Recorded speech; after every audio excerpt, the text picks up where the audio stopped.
আসসালামু আলাইকুম বন্ধুরা, আশা করি সবাই ভালো আছো। আমি আবুল কালাম আজাদ আরো একটা ভিডিও নিয়ে তোমাদের সামনে উপস্থিত হয়েছি। আজকের আলোচনার বিষয় ট্যাগ কোশ্চেন।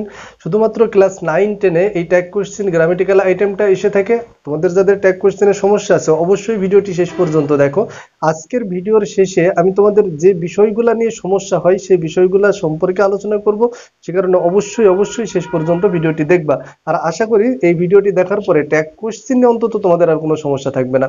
তো বন্ধুরা আসো মূল আলোচনায় আসি। ট্যাগ কোশ্চেনটা কি? ট্যাগ কোশ্চেন হচ্ছে, দেখো আমরা বাংলাতে যখন বলি একজনকে একটা কিছু বলার পরে সে কথাটা আরো জোর দেওয়ার জন্য তার কাছে আবার উল্টো প্রশ্ন করে থাকি, যেমন ছেলেটা খুব ভালো, তাই না? এই যে তাই না কথাটুকু বললাম, এইটুকুই মূলত ট্যাগ কোশ্চেন এবং এটা ইংলিশে প্রশ্ন করতে হয়। তো বন্ধুরা দেখো, ট্যাগ কোশ্চেন করার জন্য তোমাদের 5টা জিনিস বা 4টা স্টেপ মূলত ফলো করতে হবে এবং মোট 5টা রুলস যদি তোমরা একটু সুন্দরভাবে বুঝে নাও, শুধু বুঝে নিতে হবে, সুন্দরভাবে বুঝে নাও, তাহলে এই ট্যাগ কোশ্চেনে আর কোনো সমস্যা থাকবে না। তো দেখো এখানে প্রথম যে রুলসটা রয়েছে, আমি এখানে 3 ধরনের শব্দ লিখছি। একটা হচ্ছে বি ভার্ব, মডেল ভার্ব এবং ডু ভার্ব। এটা প্রথমে লিখতে হয়, অর্থাৎ যে কোনো প্রশ্ন করতে গেলে আগে অক্সিলারি ভার্ব নিয়ে আসতে হয়। এটা মূলত অক্সিলারি ভার্ব। তো এই অক্সিলারি ভার্ব, বি ভার্ব বলতে কোনটাকে বোঝায়? বি ভার্ব বলতে am, is, are, was, were, have, has, এট কে বোঝায়। Modal verb can, could, may, might, shall, should, will, would, must এগুলাকে বোঝায়। আর ডু ভার্ব হচ্ছে ডু, ডিড এবং ডাজ, এই তিনটাকে বোঝায়। তো দেখো এটা বলছি প্রথমে লিখতে হবে। তো প্রথমে কখন কোনটা লিখতে হবে? বাক্যের ভিতরে যদি বি ভার্ব থাকে তাহলে বি ভার্ব লিখতে হবে। বাক্যের ভিতরে যদি মডেল ভার্ব থাকে তাহলে মডেল ভার্ব লিখতে হবে। আর বাক্যের ভিতরে যদি এই দুইটার কোনোটা না থাকে সেক্ষেত্রে ডু ভার্ব নিয়ে আসতে হবে। এরপরে আসি 2 নাম্বার রুলসটা, নেগেটিভ। নেগেটিভ মানে কি? এই যে ট্যাগ কোশ্চেনের যে বি ভার্ব, মডেল ভার্ব বা ডু ভার্ব, যেটা যে অক্সিলারি ভার্বটাই তুমি ব্যবহার করো না কেন, এটা অবশ্যই সেন্টেন্স অনুসারে সেটাকে নেগেটিভ করার প্রয়োজন হয়। নেগেটিভটা কোন সময় নেগেটিভ করতে হবে আর কোন সময় নেগেটিভ করা যাবে না, বিষয়টা দেখো। কিছু শব্দ আছে যে শব্দগুলো নেগেটিভ অর্থ দেয়, মূলত এটা বাক্যের বিপরীত অবস্থা প্রকাশ করার জন্য লিখতে হয়। যেমন নোবডি, নান, নাথিং, এই শব্দগুলো নেগেটিভ অর্থ দেয়। নো, নট, নেভার এগুলা নেগেটিভ অর্থ দেয়। Few, little, seldom, scarcely, hardly, barely, rarely এই শব্দগুলোও সবসময় কি নেগেটিভ অর্থ দেয়। তো বাক্যের ভিতরে আগে খেয়াল করবা এই শব্দগুলোর কোনোটা আছে কিনা। বাক্য যদি নেগেটিভ হয় তাহলে আর ওই ভার্বের বা এই যে বি ভার্ব বা অক্সিলারি ভার্বের সাথে নট যুক্ত করা যাবে না, বিষয়টা সুন্দর করে মাথায় রাখো।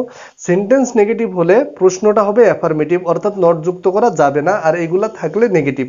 আর যদি এগুলা না থাকে তাহলে অবশ্যই ওই অক্সিলারি ভার্বটার সাথে নট যুক্ত করতে হবে। আর এই নেগেটিভটা অবশ্যই শর্ট ফর্মে, অর্থাৎ ডু নট না লিখে ডোন্ট লিখতে হবে। এরপরে আসি 3 নাম্বার, যেটা প্রোনাউন। প্রোনাউন কেন লিখছি? কারণ অক্সিলারি ভার্বের সাথে নট যুক্ত করো বা না করো, তার পরবর্তীতে প্রোনাউন ব্যবহার করতে হবে। সেন্টেন্সের সাবজেক্টে যেটাই থাক, যে নাউনই থাক না কেন, কখনোই নাউন লেখা যাবে না, অবশ্যই প্রোনাউন লিখতে হবে। তো প্রোনাউন থাকলে তো লিখে দিলে, কিন্তু নাউন থাকলে নাউনের পরিবর্তে প্রোনাউন ব্যবহার করতে হবে। তো নাউনের পরিবর্তে প্রোনাউনের ব্যবহারটা কেমন হতে পারে একটু দেখে নাও।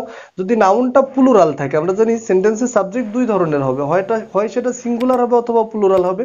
তো সেন্টেন্সের নাউনটা যদি প্লুরাল বা অনেক কিছুকে বোঝায় তাহলে দে ব্যবহার করতে হয়, এখানে আর অন্য কোনো ঝামেলা নেই। কিন্তু সিঙ্গুলার হলে সেখানে ব্যক্তি বা বস্তু দুইটা জিনিসকে আলাদাভাবে বোঝাতে পারে। যদি কোনো বস্তুকে বোঝায় তাহলে সেখানে ইট ব্যবহার করতে হয়। আর যদি কোনো ব্যক্তিকে বোঝায় তাহলে দেখতে হবে সেটা পুরুষ নাকি কোনো নারীকে বোঝাচ্ছে। যদি পুরুষকে বোঝায় তাহলে হি, আর নারীকে বোঝালে সি ব্যবহার করতে হয়। এটা তো একদম প্রোনাউনের বেসিক ব্যবহার। এরপরে দেখো আরো কিছু ব্যবহার রয়েছে। বডি বা ওয়ান যুক্ত। বডি বা ওয়ান যুক্ত বলতে কেমন? যেমন everybody, everyone, somebody, someone, anybody, anyone, nobody, no one. অর্থাৎ এই বডি বা ওয়ান যুক্ত যে শব্দগুলো রয়েছে তার পরিবর্তে দিয়ে ব্যবহার করতে হয়। আর থিং যুক্ত, যেমন সামথিং, এনিথিং, নাথিং, এভরিথিং, এই থিং যুক্ত শব্দের পরিবর্তে ইট ব্যবহার করতে হয়। তো এটাই মূলত প্রোনাউনের ব্যবহার। এই নিয়ম অনুসারে অবশ্যই একটা প্রোনাউন ব্যবহার করতে হবে। আর সর্বশেষ যেটা রয়েছে ইন্টারোগেটিভ চিহ্ন, অর্থাৎ প্রশ্নবোধক চিহ্ন অবশ্যই ব্যবহার করতে হবে, তা না হলে মার্কস পাবে না। তাহলে এই 4টা স্টেপ ফলো করলে তোমরা ট্যাগ কোশ্চেনে ফুল মার্কস পেতে পারো। এরপরে দেখো আরো এক ধরনের প্রশ্ন থাকে, ইম্পারেটিভ সেন্টেন্স। ইম্পারেটিভ সেন্টেন্স 2 ধরনের হয়, হয় ভার্ব দ্বারা শুরু হবে অথবা লেট দ্বারা শুরু হবে। তো ভার্ব দ্বারা শুরু হলে উইল ইউ লিখে দিবা, আর লেট আস থাকলে অথবা লেটস থাকলে লেট দ্বারা শুরু হলে শ্যাল উই, এটা ব্যবহার করতে হবে। এই দুইটা টানা মুখস্থ রেখে দাও। তাসো বন্ধুরা কিছু এক্সাম্পলের মাধ্যমে আমরা এই বিষয়গুলো আরো ক্লিয়ার হওয়ার চেষ্টা করি। তবে প্রথম কি বলছিলাম, সেন্টেন্সের ভিতরে বি ভার্ব বা মডেল ভার্ব দেখা। এই বাক্যটার ভিতরে দেখো ওয়াজ একটা হচ্ছে বি ভার্ব, তাহলে ওয়াজটা প্রথমে লিখে নিতে হবে। এরপরে দেখো কি বলছিলাম, নেগেটিভের শব্দগুলো আছে কিনা খুঁজে দেখো। এর ভিতরে কোনো ধরনের নেগেটিভের শব্দ নেই, তার মানে এখানে অবশ্যই কি করতে হবে, নট যুক্ত করতে হবে সংক্ষিপ্ত আকারে ওয়াজেন্ট। আর এরপরে দেখো, তারপরে যেটা বলছিলাম প্রোনাউন ব্যবহার করা, এখানে তো প্রোনাউনই আছে, তাহলে কোনো ঝামেলা নেই। প্রোনাউন ব্যবহার করে প্রশ্নবোধক চিহ্ন বসিয়ে দিলাম, হয়ে গেল ওয়াজেন্ট ইট। তো এরপরের বাক্যটা দেখো, দ্য বয়েজ শুড, এই যে প্রথমে দেখতে হবে মডেল ভার্ব, এখানে দেখো একটা মডেল ভার্ব আছে, অক্সিলারি ভার্ব আগে দেখে নিতে হবে। তাহলে প্রথমেই কি বসবে, এখানে প্রথমে শুড ব্যবহার করতে হবে, শুড। তারপরে দেখো নেগেটিভের কোনো চিহ্ন, অর্থাৎ এই নেগেটিভের চিহ্নগুলো বাক্যের ভিতরে আছে কিনা, একটাও নেই, তার মানে অবশ্যই এখানে নট যুক্ত করতে হবে, শুডেন্ট। আচ্ছা, তারপরে আমাদের অবশ্যই প্রোনাউন ব্যবহার করতে হয়। সাবজেক্টটা কি আছে দেখো, একটা নাউন আছে দ্য বয়েজ, তো বয়েজ এর যুক্ত হয়ে নাউনটা কি প্লুরাল বোঝাচ্ছে, আর প্লুরাল বোঝালে কি বসে, দে। তাহলে এখানে এর পরিবর্তে দে লিখে দিয়ে প্রশ্নবোধক চিহ্ন ব্যবহার করতে হবে। তো এরপরেরটা দেখি, এই বাক্যের ভিতরেও আগের মতোই, হ্যাঁ এখানে একটা অক্সিলারি ভার্ব আছে হ্যাভ, তাহলে আমরা হ্যাভ লিখে নেব।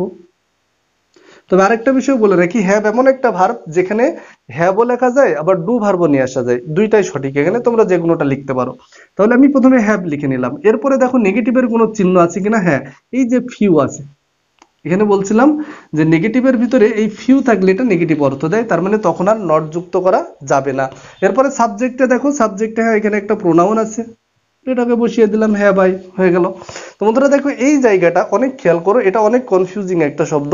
তোমাদেরকে এই ডু ভার্ব ব্যবহার করার সময় অবশ্যই ভার্বের দিকে খেয়াল রাখতে হয়, কিন্তু এই জায়গাটাই আসলে একটা কনফিউজড, কারণ আমরা কলেজ লেভেলে যখন প্রোনাউন রিফারেন্স করানো হয় তখন বলা হয় যে everybody, everyone, nobody, no one এর পরিবর্তে সিঙ্গুলার প্রোনাউন ব্যবহার করতে হয়, কিন্তু এই জায়গাটাই দে ব্যবহার হয়, একটু আগে বললাম। তো যেহেতু দে ব্যবহার হয়, কিন্তু এখানে এই কারণে রুলসটা মানবে না, অর্থাৎ যখন ভার্বের সাথে এস বা ইএস থাকে তখন ডাজ ব্যবহার করতে হয়, ভার্বের এক নাম্বার রূপ থাকলে ডু ব্যবহার করতে হয়, পাস্ট থাকলে ডিড ব্যবহার করতে হয়, এটা হচ্ছে ডু ভার্বের ব্যবহার। কিন্তু এখানে ভার্বের সাথে এস বা ইএস থাকার পরেও ডু ব্যবহার করা যাবে না, কারণ নোবডির পরিবর্তে কি আসে, দে আসে, দে ডাজ তো আর হয় না, তাই না? এই কারণে ডু ব্যবহার করতে হবে অবশ্যই। এই শব্দগুলোর ক্ষেত্রে নোবডি, নো ওয়ান, এভরিবডি, এভরিওয়ানের ক্ষেত্রে অবশ্যই তোমরা সতর্ক থাকবা। তো এরপরে দেখো আমাদের প্রথম যে কাজ, এখানে কোনো ধরনের বি ভার্ব নেই, তাহলে অবশ্যই ডু ভার্ব ব্যবহার করতে হবে। এখানে ডাজ ব্যবহার হওয়ার কথা কিন্তু করতে পারছি না, কেন পারছি না সেটা একটু আগে বললাম। এখানে আমাদের সেই কারণে কি করতে হচ্ছে, ডু ব্যবহার করতে হচ্ছে, কেননা এখানে নোবডি আছে। দুই নম্বর বিষয়ে দেখো, আমরা কি এখানে নট যুক্ত করব, নট যুক্ত করা যাবে না, কারণ এখানে নোবডি আছে। নেগেটিভের চিহ্ন থাকলে আর নট ব্যবহার করা যাবে না, তো শুধু ডু বসবে। আর নোবডি এর পরিবর্তে প্রোনাউন কি ব্যবহার করতে হবে, দে, ডু দে। এরপরে দেখো হি লাভস ফ্রি ফায়ার, তাহলে এই বাক্যটার দিকে খেয়াল করো, কোনো ধরনের বি ভার্ব বা মডেল ভার্ব নেই, তাহলে কি করতে হবে, আমাদের দেখতে হবে ডু ভার্বের কোনটা বসছে, লাভস আছে, তাহলে এখানে কি ব্যবহার করতে হবে, ডাজ। ভার্বের সাথে এস থাকলে ডাজ ব্যবহার করতে হয়। আর এর পরে যেটা হচ্ছে, নেগেটিভের কোনো চিহ্ন আছে না, নেই, তাহলে নট যুক্ত হবে, ডাজেন্ট। আর সাবজেক্ট যেহেতু হি রয়েছে সেটা বসে গেল doesn't he. Everything is good, তাহলে ইজ একটা বি ভার্ব আছে, বসিয়ে দিলাম। আর এভরিথিং, এখানে দেখো কোনো ধরনের নেগেটিভের চিহ্ন নেই, তাহলে অবশ্যই আমাদের নট যুক্ত করতে হবে, ইজেন্ট।